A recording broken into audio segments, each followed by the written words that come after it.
Well, greetings and welcome, ladies and gentlemen, to another episode of Karls Spirits. This is episode 52. Tonight, we're going to be tasting Elijah Craig small batch barrel proof, and this is actually batch B519. And this comes in at 122.2 proof. So it's kind of a big boy, but as we will see, it's not as big as some others out there. We have already reviewed the standard Elijah Craig offering. It comes in at about 94 proof, I believe. This is the exact same juice. However, it's been aged longer. Number one, it is uncut, which means there's been no water added, and it's proof straight from the barrel. So it came out of the barrel at 122.2 proof. I previously mentioned how Elijah Craig is the person is sometimes presented as the father of bourbon. And then he's kind of been shifted into the father of bourbon aging. And neither one is really quite correct. Elijah Craig was a real person. In fact, he was a Baptist minister. And like many early immigrants to Kentucky, he converted his excess corn into something he could sell at a much higher profit, bourbon. What he was probably the first to regularly age his bourbon in charred oak barrels. However, we're never really going to know for sure. What we do know is that in 1986, Evan Hill introduced the Elijah Craig brand. And for many years, it kind of dwelled mid-shelf. It was kind of an unassuming bourbon. But in the past 5 years or so, it has become liquid gold for the distillery. This batch is a barrel proof at 122.2, and it's the lowest proof offered in their barrel proof line since Elijah Craig started offering that particular version. Typically, it runs around 130 to 136, typically very hot. This is batch B519 again. It's still hefty proof at 122.2, but it's actually very easy to drink, much easier than you would think. The mash bill for this is the standard Elijah Craig mash bill: 75% corn, 13% rye, so not a very high rye mash bill here, and 12% malted barley. 12 years old, proofed at 122.2, as I said, straight from the barrel. Now, I don't know if you can tell, but in the glass, this actually has a beautiful dark amber color. Probably one of the prettiest bourbons in the glass that I've looked at recently. It also has very medium lines on the glass, but they are really sticky. That's indicative of that high proof. So let's get into the tasting of this juice and see what this Elijah Craig barrel proof is all about. So on the nose, right away, I'm going to tell you it's pure bourbon. Rich oaks, rich caramels, rich vanillas. And then it's under all that lies a big whiff of cinnamon and either a dried grass or a dried grain aroma. Neither's off-putting. It's really, really attractive.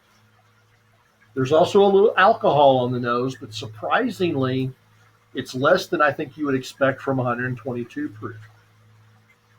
It's more what I would expect from 100 proof, to be quite honest.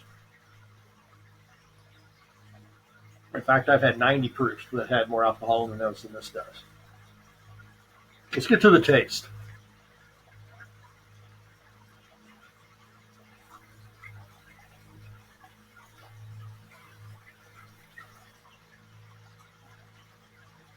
Again, pure bourbon on the first sip, followed by what I can only call, and this is just a light hint, a splash of citrus. And I'm talking a very minute splash. I'm not talking oranges. I'm talking kind of like a lemon lime, just very, very briefly right on the front of the tongue. But as that moves back the tongue, it turns into dark cherries really, really quick. Gets those dark toffee flavors as well, right as it gets into the throat. It's oily.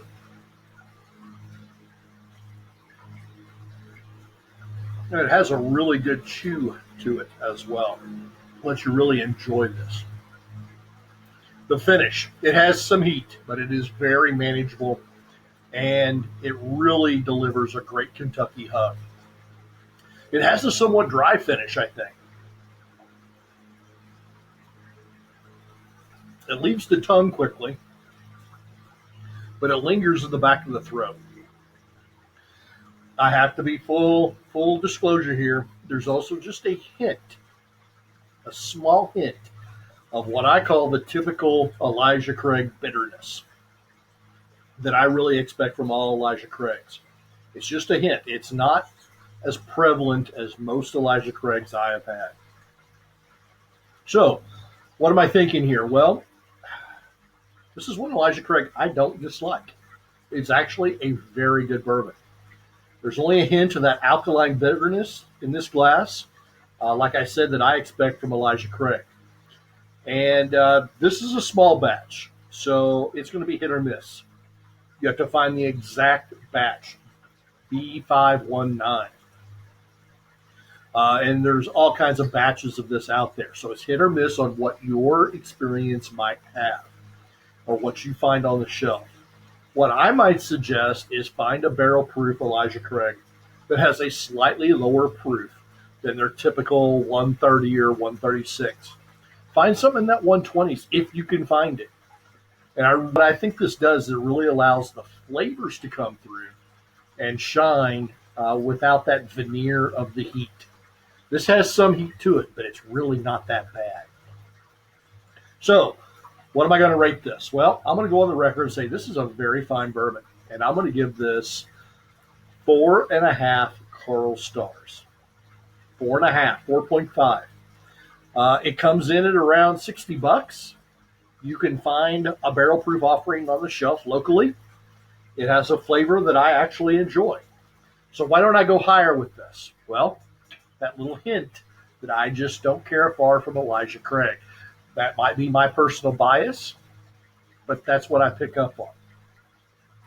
Before anyone asks, I actually did a quick blind tasting earlier between this and another bourbon on the shelf, just to see if I could pick out that bitterness. And it was a high proof other pour, by the way, and I picked out the Elijah Craig on the very first attempt. It just has something that I always associate with Elijah Craig. And it's just kind of not what I like in a bourbon. This is a really great pour. I enjoyed this.